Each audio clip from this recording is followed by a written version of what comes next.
We choose to go to the moon in this decade and do the other things, not because they are easy, but because they are hard. 3, 2, 1, 0. All engine running. Liftoff. We have a liftoff.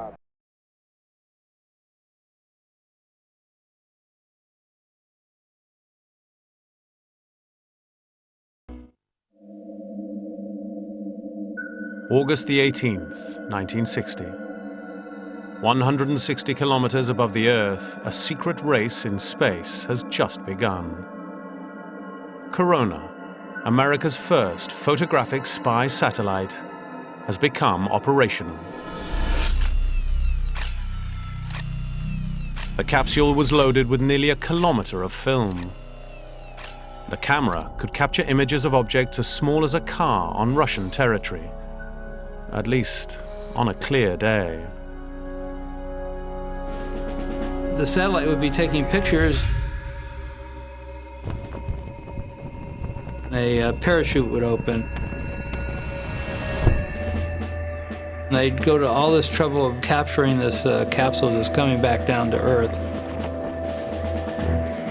Aircraft would rush it from Hawaii, where they're capturing it, to Washington, where they're developing the film, and then they put it on these big light tables. And they look at these pictures, and what do they have? They have pictures of the tops of clouds. It was the nuclear missile bases under the clouds that the satellite was supposed to find. The CIA commissioned some of America's finest engineers to get Corona off the ground. On my mark. Now, some within the project thought it could never fulfill its task without a human at the controls, without a finger on the shutter. The argument was that if we had a man up there, he would have more flexibility and judgment in looking at areas of interest. Spying was just one possibility. One of the more amazing documents that we got was this list of experiments. Among those were going up there and capturing a Russian satellite, maybe knocking a Russian satellite out of orbit, or completely destroying a Russian satellite. The risk of launching astronauts on covert missions to space was enormous. Any attempt had to be kept completely secret. Only a handful of people know what really happened. You just couldn't tell anybody about it. Nobody. I didn't tell my wife anything. I wasn't allowed to. Program is still classified. Nobody's ever told us it wasn't. One of the most secretive chapters in man's exploration of space. This is the story of the ASTROSPIES.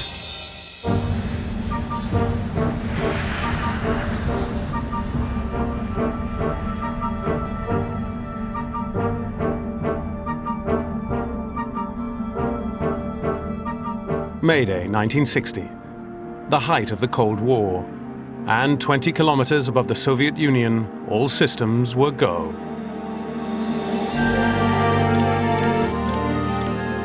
The CIA's secret U-2 spy plane was on a mission to confirm intelligence information that a new Soviet nuclear missile base close to the Arctic was in the final stages of completion.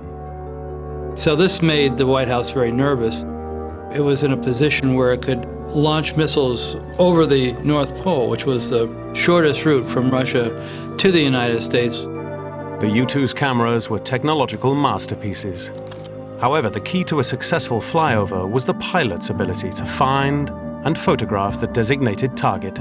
The Soviets, would threaten us when they could get away with it. So we needed to know where their technology was. We needed to know what they were doing in the missile field, where the silos were, what kind of missiles they had. The U-2's pilot was Francis Gary Powers. He thought if he flew above 18,000 meters, he should be safe. No Soviet anti-aircraft missiles could reach him. He was wrong.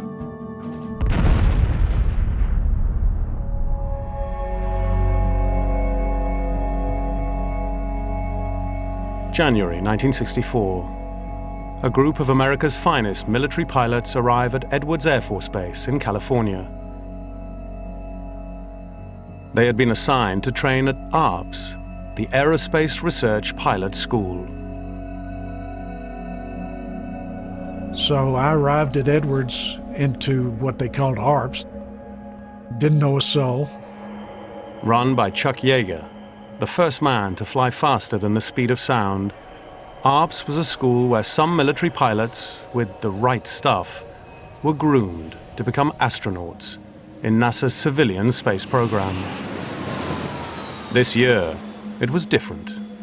As we went through our student year and got toward the fall, we realized that something funny was going on. And the thing that was funny going on was they were actually conducting a secret, I guess you'd say, crew selection. Without them knowing it, they were actually competing with each other for this program. They were being watched and being evaluated by these people to see who would make the best astronauts. The program was so secret, it was even kept from the potential astronauts themselves. We'd fly in the morning, we would have classes in the afternoon, and we'd study and reduce data at night. They would teach you astronomy and flight mechanics, orbital mechanics, the relationship of bodies that are in orbit, or either around the Earth or going to the moon, stuff like that. For the students, the school was more than the usual classrooms and flying. They were poked and prodded, spun in centrifuges, bounced in flight simulations, and probed with psychological testing. And lo and behold, they finally came out with a list, and I was on the list. I almost fell over. I had no idea. Then I had to go through a screening with a couple other guys to see whether I would fit. The previous height limit had been 6 feet, and I was almost 6'2". I was determined, so I had pulled that helmet down so tight I was almost dying, but I just barely made it. I think there were about 100 people that started out, and to survive down to 8 or so made you feel pretty good. This was 1964. In 1964, only Mercury had flown. The Gemini astronauts were down at NASA. And here we were going to get to fly in space, even though it was a military program. So we were sitting on the top of the anthill. And they finally did tell the people that they selected, but they only told them a cover story. They didn't tell them the real story about what they were being selected for. What they told them was that they were just going to go up to space and do experiments. Unlike the U-2s or spy satellites, launching a man into space just couldn't be kept secret. So a decision was made to call the program a laboratory and to try hiding the project by putting it in plain sight. Ladies and gentlemen, the President of the United States. President Lyndon Johnson announced the program and gave it a plausible cover story, something that Americans, if not the Russians, would possibly believe. Good morning, ladies and gentlemen. I am today instructing the Department of Defense to immediately proceed with the development of a manned orbiting laboratory. This program will bring us new knowledge about what man is able to do in space. The cover story was that the Manned Orbiting Laboratory, or MOL, would be a space station, crewed with 2 military astronauts for 30-day missions. During that time, the team would carry out experiments on themselves and test their ability to perform routine military tasks in space. There was no mention of an operational mission, nor any hint of espionage. The cost of developing the manned orbiting laboratory will be $1.5 billion.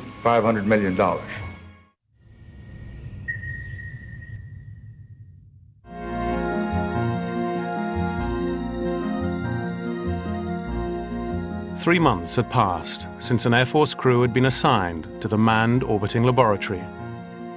It was only then that the pilots learned the true nature of the program. And that day really was an amazing day. We got briefed into the program as to what it was about. The MOL was an orbital spy station, equipped with a camera the size of a car. It would fly an orbit that would give maximum coverage to Russian targets. The crew were no longer going to be astronauts. They were to be known as ASTROSPIES. In essence, they're going to become the successors to Francis Gary Powers, basically. They're going to be the people who are going to be flying over Russia now. I think everybody was tickled. I mean, it was something that we really thought would contribute. We weren't going to go check how the African flute fly worked under zero gravity. You know, we're going to do something worthwhile, okay, that we thought was worthwhile. Before I was going to go play with something. I wasn't really impressed by that. But now we were going to take pictures and blah, blah, blah, blah. The argument was that if we had a man up there, he would have more flexibility and judgment. The plan was to launch a two-man Gemini capsule on top of a 17-meter-long laboratory module. In orbit, the crew would unlock a hatch, cut into the capsule's heat shield, and crawl through a narrow tunnel into the pressurized crew compartment. Inside, the ASTROSPIES could look through a viewport and observe and photograph high-priority targets in Russia and elsewhere. When the 30-day mission was completed, the crew would return to Earth in the Gemini capsule, leaving the laboratory module to de-orbit and burn up in the atmosphere.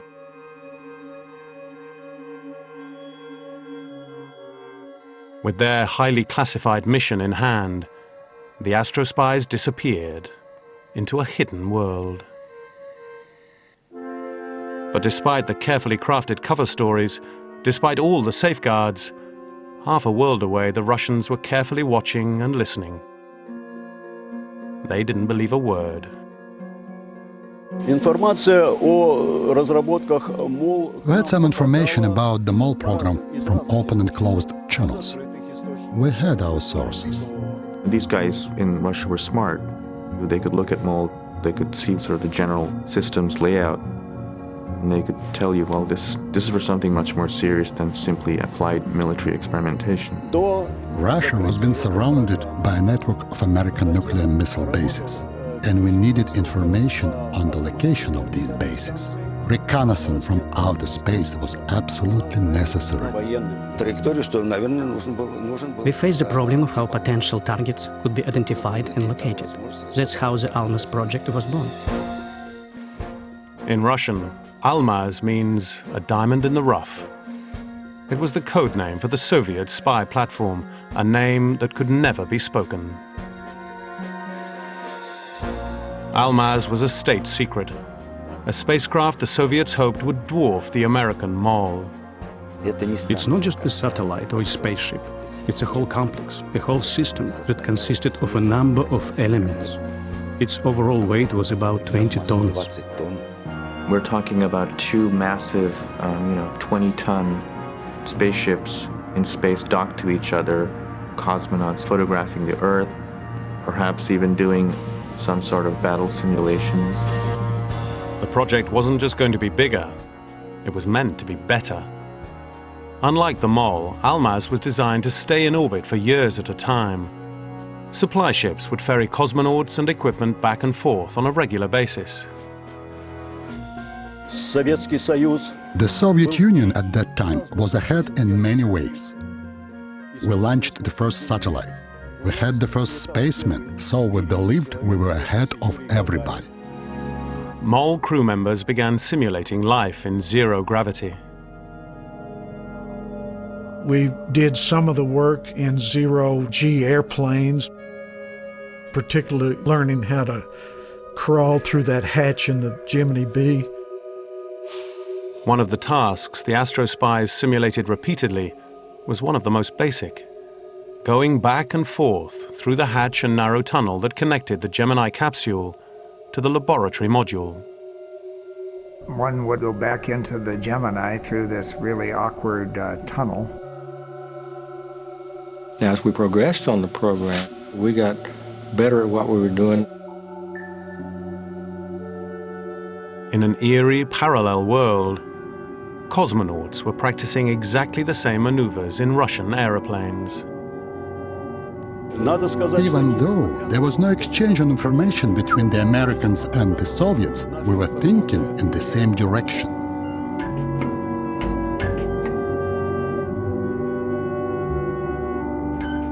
We also had a special hatch linking the main unit of the orbital station to the return capsule. To simulate life on board the Almaz, Russian designers built underwater tanks with a mock-up of the spaceship. There, planners had more time to study complicated maneuvers, such as loading film capsules into the station. Half a world away, the Americans had developed the same solution. Former test pilot Bud Evans was put in charge of designing the underwater training program. They created an undersea training facility off Buck Island in the Caribbean. Underwater, they dropped this very large mock-up of the MOL spacecraft. In this film, you can see MOL crew members first putting on scuba gear, then donning their full spacesuits.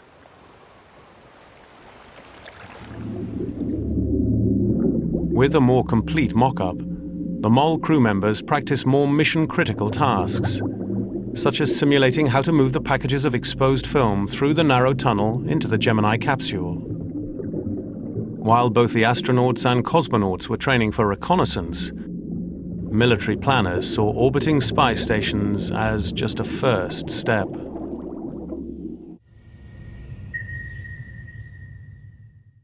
Spacecraft to deny the use of space to the free world. A 1963 Air Force briefing film titled Space and National Security depicted space as a battlefield and showed just how far the US military thought that theater might extend. In the 60s, this was a time of big thinking on both sides. The Russians were really thinking grand, and we're talking multiple battle stations in Earth orbit, reconnaissance stations, manned by dozens and dozens of cosmonauts.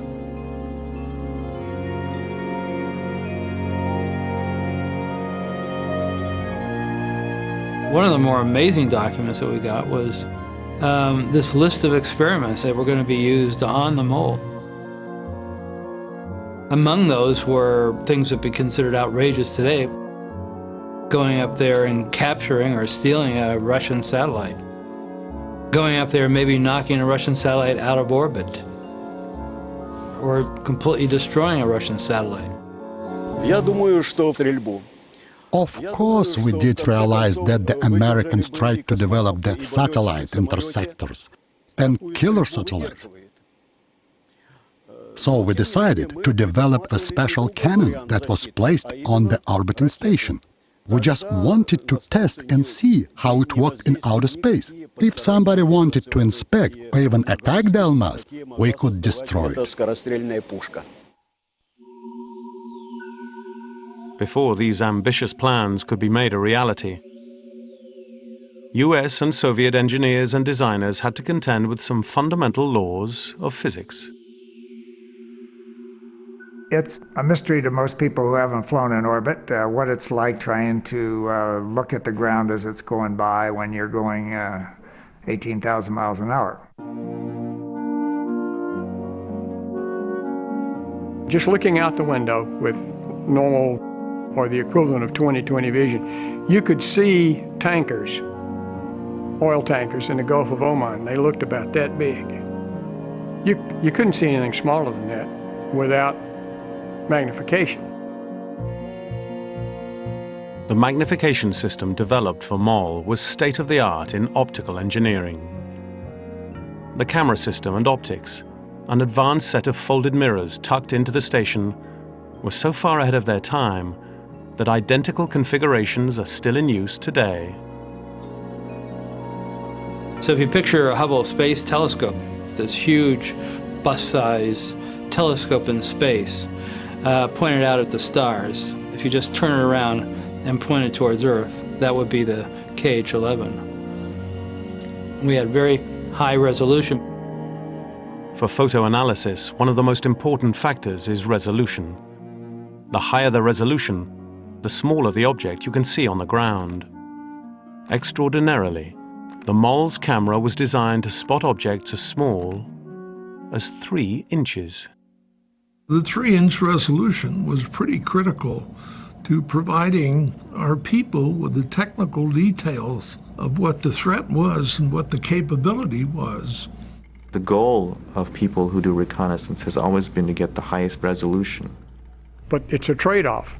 Tighter you get the picture, the better resolution you get, but the less coverage you get. What you really need is to be able to look at a big scene and say, oh, there's something interesting I really need to look at over there. Inside a MOL training simulator, joysticks could zoom the lens both in and out and pan from side to side. A wide-angle viewfinder could spot targets at the very edge of the image. We had optical eyepieces to look through with ways to point the line of sight, and they had photographs simulated to give you something to look at, to test your ability to zero in on a point of interest quickly and accurately. The camera system was a huge engineering challenge. It required great precision while the target was in motion, while the station was in orbit over the poles. They're trying to take a picture of something on Earth. As the Earth is going around on its axis at 1,000 miles an hour, and they themselves are traveling around the Earth at 17,500 miles an hour. It was an extremely difficult scientific task to try to create a camera system that could take a very accurate picture, knowing that everything is moving at a different relationship to each other. In both countries, engineers struggled to create rudimentary motion tracking systems. We had other devices for reconnaissance, but we needed to create a control system that could fix the camera on the targets to avoid blur. MOL's tracking and targeting system was computerized, but the technology was still in its infancy. And by today's standards, they're really crude. They were IBM 4Pis. I don't think they had 50,000 words of storage in them. You could actually go to IBM, actually went there and watched, believe it or not, these ladies sitting there stringing these little magnetic cores on these wires to form the memory of this thing. You've got more on your cell phone probably than they had in those computers. The orbiting computers and tracking systems weren't what made the MOL extraordinary. And the difference between the MOL and an unmanned system is that here's a system with people in it. People are, hands-on in the spacecraft, making decisions and adjusting it and so forth. That's the difference. You have to ask yourself the question, I'm investing an enormous amount of resource to maintain a crew up in space. Now what they can provide is a real-time analysis of the targets. They can look at something, they can say, well, this is something interesting, and we should find out more about this. But is it worth that amount of resources to have a crew just tell you that? The MOL program to put human beings in orbit was going to cost more money because everything had to be man-rated. There had to be safety features. It's extra weight. It means the vehicle has to be bigger. It has to have more fuel.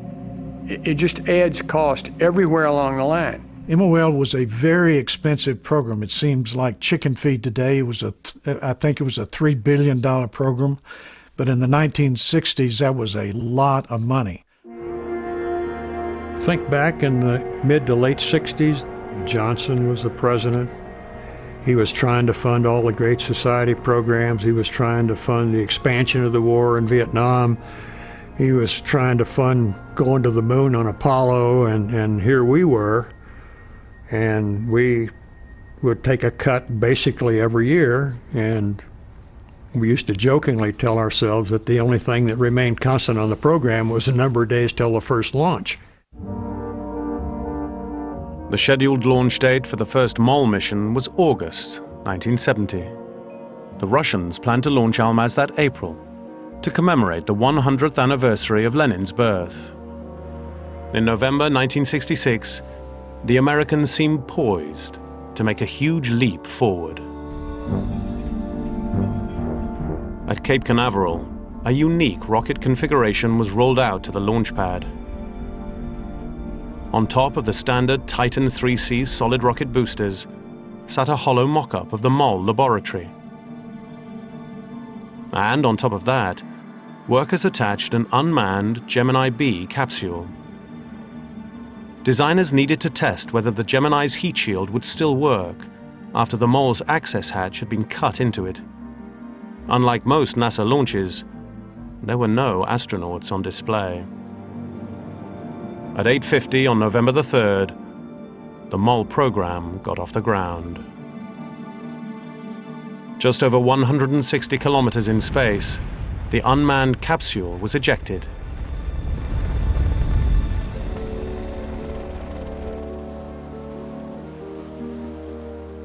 The US Navy recovered the capsule in the Atlantic. It was intact and proved that pilots could survive re-entry. Surviving their training program, however, was another question. Major Robert Lawrence was one of the final crew members chosen for Mole. He was one of the Air Force's best pilots. He had a PhD in chemistry, and he was the first African American selected to be an astronaut. Bob was such an excellent pilot that the idea of him having an accident really had never entered my mind. They were doing a simulated shuttle approach in an F-104, which was a very difficult maneuver. I think Harv Royer was flying the airplane, and he just misjudged a second or two, and that's all you had. And I think they got too low, pulled out too late, actually hit the ground hard, bounced in the air, and as I understand, the airplane rolled. And Hoyer managed to, they both ejected. Hoyer survived the ejection and Bob didn't.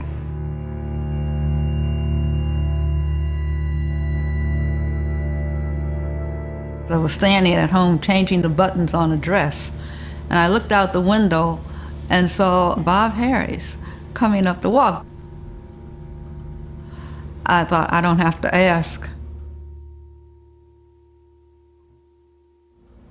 This is what they call a life-changing experience, you know. You suddenly, you know, in the morning everything seems okay, and then a few minutes later, it's all over. That morning, Bob wanted to change his flight and wanted me to fly in his place on that particular flight. That's about all there is to say. I should have been in the back seat of that airplane instead of him. The accident served to make us realize that we really were a very small group and we had a big problem.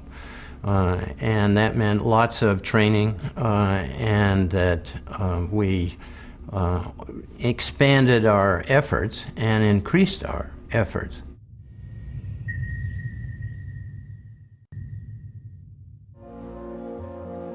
By the beginning of 1969, the secret race between Russia and the US to launch the first spies into space appeared to be neck and neck.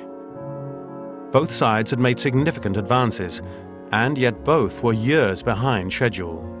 We thought that in a coming year or two, we would be able to launch the space station into orbit. Still, our program fell behind by 3 years. For the first time, I know I personally was beginning to believe, I believe this can work. Well, some of them might have been a bit worried about what the Russians were doing at this point. What they really didn't know was that the competition was less with the Russians than it was within their own government. Right around the corner from them was another agency called the NRO, the National Reconnaissance Office. The National Reconnaissance Office was extremely secret during the 1960s. Matter of fact, even its name wasn't declassified until the early 90s. Their job was to try to find a way to put satellites up there that could get the very same resolution. They were going to develop a competitive system, and the CIA backed that. Larry Scantz, who had worked at the NRO and later helped plan MOL, was one of the few people with a security clearance for both programs. Both systems were aimed at developing 3-inch technical resolution. From a technical point of view, they kind of wound up in a dead heat. We were aware that there were unmanned reconnaissance satellites with truly impressive capability on the drawing board. You know, there's the unmanned guys that said, you know, we don't need you, and then there's the manned guys that say, well, you can't live without us. It was obvious to me the first time I went to a place where the unmanned system was being run, they didn't want any part of us. And somebody bigger than them told them to let us in to see it. Unknown to the MOL crew, the Secretary of the Air Force went to the White House to make a last-minute plea to President Nixon, and the MOL's future hung in the balance.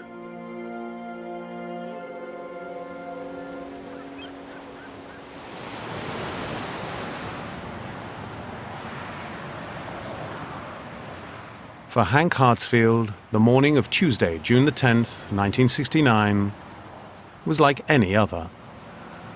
I jumped in my little MG, and as usual, I had a little plug in my ear to listen to the local news, and was happily driving down 405.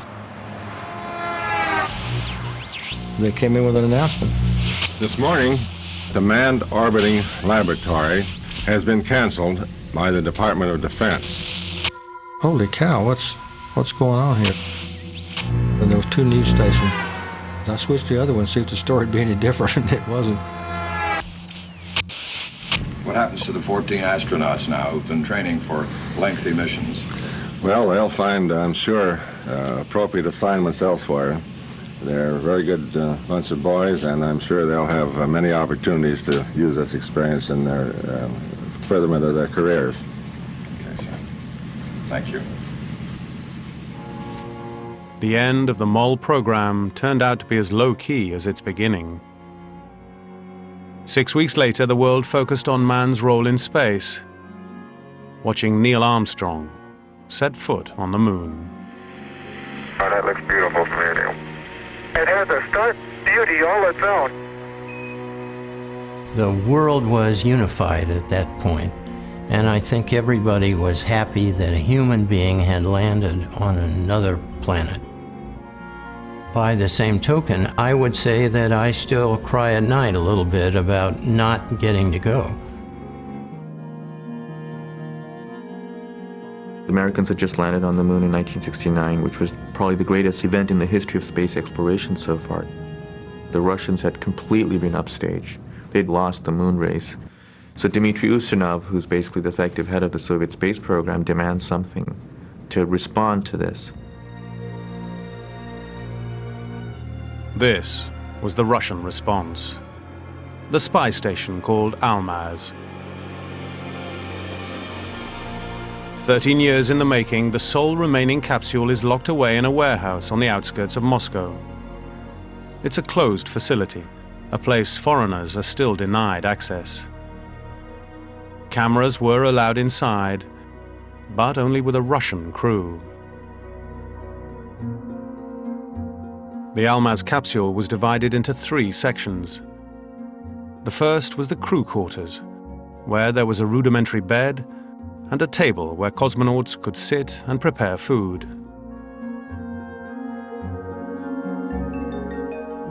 The second section was mainly taken up with sensors, largest among them the AGAD camera, weighing more than 2 tons, with 6-meter mirrors folded inside. And lastly, the operations module, where the crew could zoom down to almost any point on Earth. To show them where they were, a simple globe that depicted their point in orbit. A screen they could look at that showed them a 100-kilometer panorama of the world below. In front of that screen, a viewfinder that could zoom in to 100 meters. We could see details that were half a meter long from 250 kilometers in outer space. For example, we could see the make of the car, if it's a Ford or Toyota. The entire station was gyroscopically controlled, designed to pivot as it passed over its target, so that when the shutter was triggered, the pictures wouldn't be blurred. And on the outside of the station, a first for manned spaceflight. A weapon. A 23mm cannon that could fire on an enemy satellite that might be flying too close for comfort. In June 1974, all of this was loaded on top of a giant Proton rocket and rolled out to the Baikonur launch site. The Almaz capsule was covered with a shroud, so American reconnaissance satellites couldn't photograph it.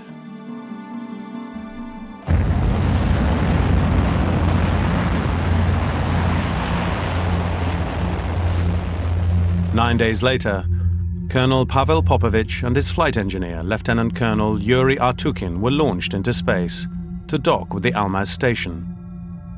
They were the first ASTROSPIES to orbit the Earth. Their mission lasted 15 days. Valery Romanov is a cosmonaut who trained on the Almaz program in the 1970s.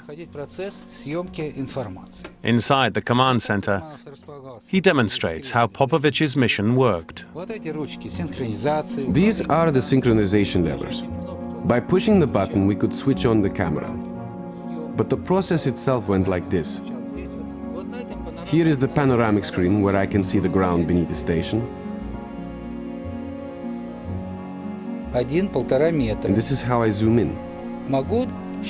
So, for example, I'm flying over the ocean and I spot a warship. I can see it's going a little bit to the right, so I can rotate the station a little to keep watching it and then film it. 1, 2, 3, and I have a picture. We had a special system to develop the film. You turned off all the station's lights, and in complete darkness, you put the film in the developer, then moved out a projection table to fix the exposed film. Then you could select the most interesting parts and transmit it back to Earth with a video camera. So about an hour after you took a picture, people on Earth could be studying it. Now let me show you the periscope and how it could protect you from attack. If you look through here, you can see outside the station and what's happening around it. Ground control can tell me something is going on. If something is approaching here, and that might be a killer satellite. We have the Noodleman cannon right below the station's belly. So I tried to rotate the station to face the object head-on. And then feed in the command to fire.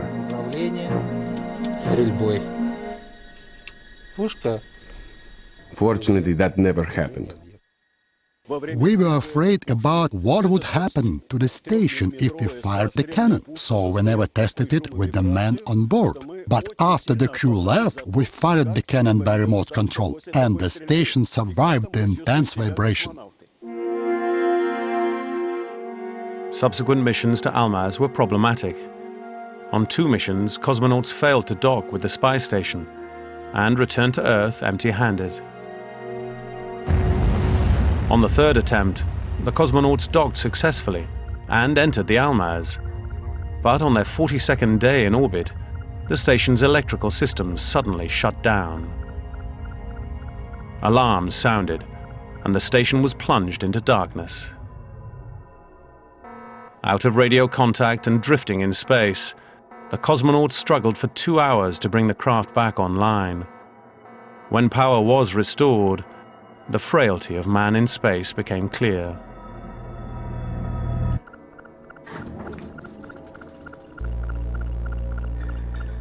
The flight engineer suffered a breakdown and began experiencing audio hallucinations.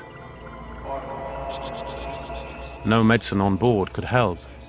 6 days later, the cosmonauts were ordered back to Earth.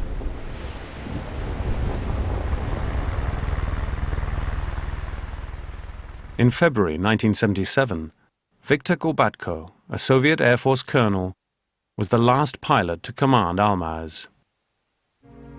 His mission was almost flawless. When we flew over the United States, I looked down and immediately recognized New York.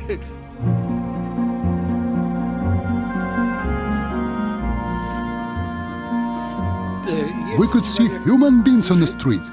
I would say we could see objects about 1 meter in size. I had enough time to count planes on the ground when we flew over military bases. We just had to shoot film of any weapons we could spot. That was about all we had to do. Circling the Earth every 90 minutes, the Almaz orbit was useful not only for spying on the US, but also on its allies. Our main assignment with the Agat system was to film ships and planes on the other side. There was some military tension in Israel, so we had to count how many planes they had. To Colonel Gorbatko, there was a big difference between space espionage and space wars. My mission has a peaceful character. We didn't shoot, we just took pictures. Far below, in Moscow, senior Kremlin officials were asking the same question their American counterparts had asked 8 years before.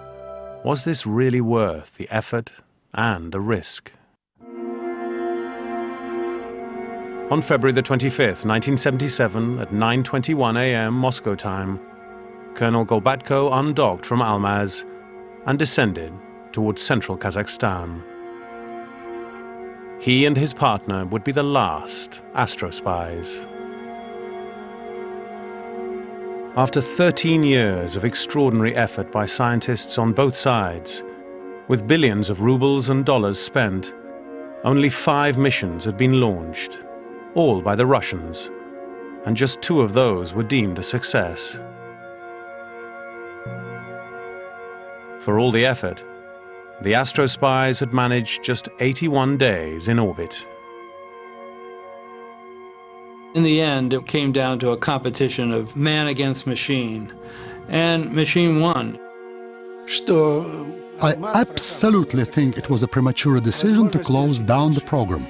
They insist the space station without the pilots are more efficient. I would insist that is wrong. I thought it was a good program. I think we could have done something really worthwhile. I think it was aborted prematurely as far as we were concerned. I think it was positive. I'd like to think, and I believe I'm correct, that we had a positive influence on the way things would be going in the future. 2 months before the last Russian cosmonaut left the Almaz, America's National Reconnaissance Office successfully launched its first KH-11 unmanned spy satellite.